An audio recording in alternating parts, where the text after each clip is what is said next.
Alright YouTube, welcome back to the channel. My name is Crypt13 and in today's video we're going to be doing a banner review for the Oni's Royale banner, Arataki's banner, and also his weapon banner. Our boy Arataki Itto is dropping pretty soon here, so I'm pretty sure a lot of you guys are wondering how his banner's looking right now. We've been told who's going to show up. We're going to be getting Barbara, Goro, and Xiangling. You know, I'm sure a lot of people have their own opinions on this lineup, but I'm here to give you mine. First off, we'll start with Xiangling. This one was quite the surprise because I think there were quite a few other characters that haven't been seen on any of our recent banners lately for much longer than Xiangling and would have fit a little bit better with Arataki Itto. For example, Sara kind of fits with Itto in more of a lore perspective, because I think if you've been following a lot of the trailers and stuff, you know, Itto and Sarah, they have quite the interesting relationship. She was the one that sees his vision after all, so I think it would have made sense if we saw Sarah make her comeback here, but that didn't happen. Instead, we got Xiangling. And then another character that I think could have made their debut is Fischl, because we haven't seen Fischl since Klee's banner back in June. So that's a really long time. And Fischl, we just haven't seen her. And, you know, getting constellations on Fischl are definitely very valuable. Her C6 is super strong. You know, another good case for Sara to show up was because Sayu showed up in the last banner. So, you know, the amount of time that passed between Sayu's rerun and Sara's rerun is now about the same. So it definitely would have made sense if Sara had seen another rerun. But we did not get that. Instead, we got XL, Xiangling. So I'm sure a lot of you guys, depending on where you're at in the game, you don't want to see Xiangling anymore.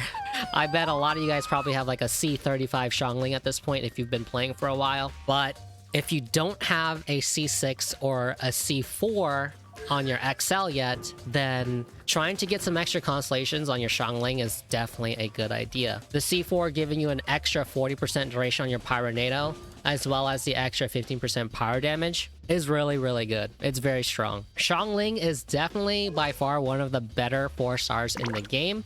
The offensive 4-star characters. She deals a ton of off-field damage and works very well with Hydro characters like Child and Kokomi. So, you know, if you want to run Xiangling in any kind of elemental reaction comp, picking up her constellations is going to be very valuable. But on the other hand, if you have her already, you just don't want to see any more of her. So it's kind of a double-edged sword here. She's also got lots of toys to play with. She's been getting buffs after buffs with each patch because she gets new weapons almost seemingly in every patch.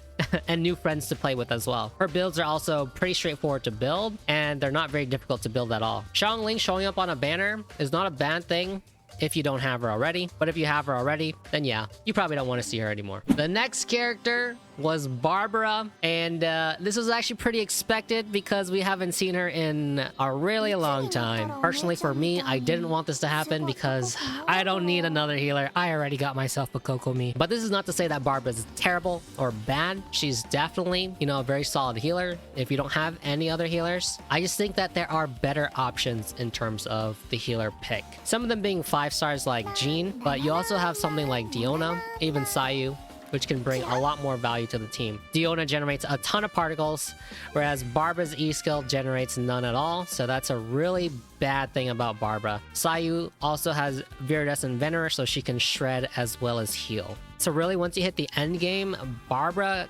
kind of just becomes a character that's not worth the effort in building because we have so many other characters that does the healing job a lot better. I think it makes sense why she's getting her rerun. It's because of the new clam set. What this does is that Barbara now actually does damage with her elemental burst, and it's actually quite a lot of damage if you build, you know, a complete healer Barbara. It's not terrible. You know, she was buffed in a sense with the new 4-piece ocean hued clam set, but you do have to farm a set for it. The good thing about it is that it doesn't require too much investment because you just need Barbara to heal, and there's a cap on how much damage you can actually deal with this set. So once you hit that cap, once you're able to hit that cap, you know, you don't really have to build your Barbara any further than that. The clamage is really only going to be coming from your burst because her healing from her E skill is going to take investment, and it's not super potent.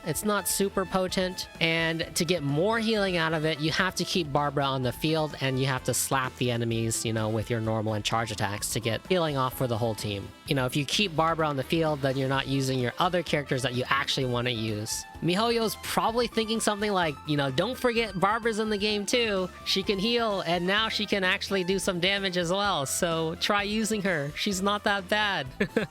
So if anyone wants to pick up Barbara and her constellations, it makes sense why we're seeing her rerun. It's because of the clan set. And of course, you know, this can be boosted by Superconduct and Zhongli. Now, moving on to the weapon banner. We are seeing Skyward Harp, the Stone Thresher, the Mitternauts Mitternauts Waltz, the Alley Flash, Sacrificial Fragments, Favonius Lance, and the Bell. I think this lineup is kind of meh in terms of the 4-star lineup, but I think the 5-star lineup is actually pretty dang good. We're gonna start with 4 stars first, though. The first one is the Mitternauts Waltz. This is Fischl's signature weapon, and even though it's her signature weapon, it's not a very good one. Unless you're going to be running Fischl as main DPS, because this one is going to increase your physical damage, and then it also increases your normal attack damage and your elemental skill damage by alternating dealing damage with either one. So unless you're running main DPS Fischl, this weapon is not great. That's kind of the truth about this weapon. It's just not great unless you run main DPS Fischl, and most people don't play main DPS Fischl. The next one is the Alley Flash, and you know, this is actually not a terrible weapon. It gives you a massive amount of attack, base attack, to be more specific. Once max leveled, it gives you 620. So if you throw this onto a Bennett's going to be giving more attack bonus to your entire team. This is actually better than some 5 stars because some 5 stars only go up to 608 base attack. Using this weapon over those is going to give you more attack bonus, which is really good for Bennett because that's kind of his main role, is giving as much attack bonus as possible. The EM that you get from the Alley Flash is not particularly useful unless you use Bennett in a team where he can vape or melt his elemental burst or his E-skill. So the elemental mastery is kind of a moot point, but really the benefit is just the massive 620 base attack that you get. I think that Bennett is probably the best user for this weapon, if I'm being honest. Other characters, I can't really think of any off the top of my head that can use it properly. But if any of you guys know, drop a comment down below and let me know. Next up is the Sacrificial Fragments, and you know, this is a good, solid weapon, but it's not amazing in any particular situation. It's not like the best in slot for really any other character. This is because really this weapon is best used on a Sucrose because of the elemental mastery, so you can get higher swirl damage. However, most people use Sucrose with the Thrilling Tales because it's also going to give an attack buff to the character that you switch into. So arguably, that's a little bit better in terms of just damage output if that character that you're switching into is very heavily invested into. What Sacrificial Fragments does, though, instead is that it'll give you an extra charge on your E-skill. And, you know, if you have constellations on your Sucrose, you can get up to 3 here. So this is very good for energy generation if you need it. But that's only if you need it. In most cases, you're pretty much okay in terms of energy generation. So having that extra charge is not as useful as having a 48% attack increase. That, of course, is my own opinion, but that is not to say that the Sacrificial Fragments is bad or anything. It's just that sometimes you have better options, but having options is always good. So picking this up and being able to refine it a couple times is definitely worth it. It's not like it's a throwaway or anything. And next up is the Favonius Lance, and you know, the Favonius weapons I think are very underrated weapons for support characters that want their burst up very, very often. This is very usable for a lot of sub DPS burst support characters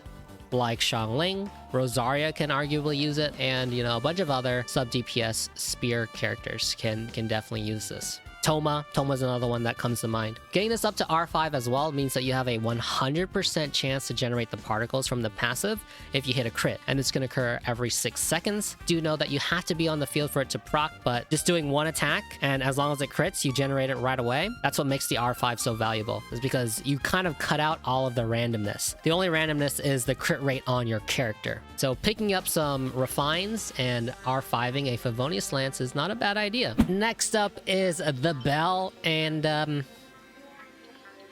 yeah, we don't talk about this weapon. Let's just move on. Just kidding. Just kidding. We'll talk about it a little bit. So the reason why this weapon is just not very good is because we don't have any Claymore characters that scale off of HP. Until that character shows up in the game, this weapon is basically going to be benched until further notice. Next up is the Skyward Harp, and this weapon is a very solid high base attack and also has crit rate as its substat. So this bow is just a very solid stat stick for many bow characters. For example, if you did not pick up the Polar Star for your child, then this is a very good option. And it's also great for many other main DPS bow characters if you don't have their signature weapon. So the thing that makes this weapon so good is because it's flexible. This weapon is also great on Sara, for example, because its high base attack means that you will get the maximum amount of attack bonus for Sara. So the Skyward Harp and the Stone Thresher being together as the 5 stars, definitely really good. But of course, only if you had planned to pull for the Stone Thresher in the first place, or Arataki Itto in the first place, or maybe if you had planned to level up Noelle. So if that was in your plan, this weapon banner is actually not bad in terms of the 5 stars. Also, the Ally Flash showing up for Bennett support, not bad either. The other 4-star options are just kind of meh, you know, especially the Mitternauts Waltz and the Bell showing up here. So it's not a great lineup, but it's not a bad lineup. The 5-star lineup I think is pretty solid. So if you were either, again, planning to build either Noelle or Arataki Itto, not a bad choice to pull for this. I think it's actually looking kind of nice. And then in terms of the character banner, it kind of sucks that Barbara showed up. Sorry, Barbara Mains. It just had to be said, but it is what it is. All right, everybody, good luck if you are planning to roll for Arataki Itto and or his weapon. And that's all I got for you guys in this video today. Don't forget to drop a comment down below. Leave a like if this video helped you out. And don't forget, I also have a Twitch and Discord, so links to that are down below. And until next time, I will see you guys later.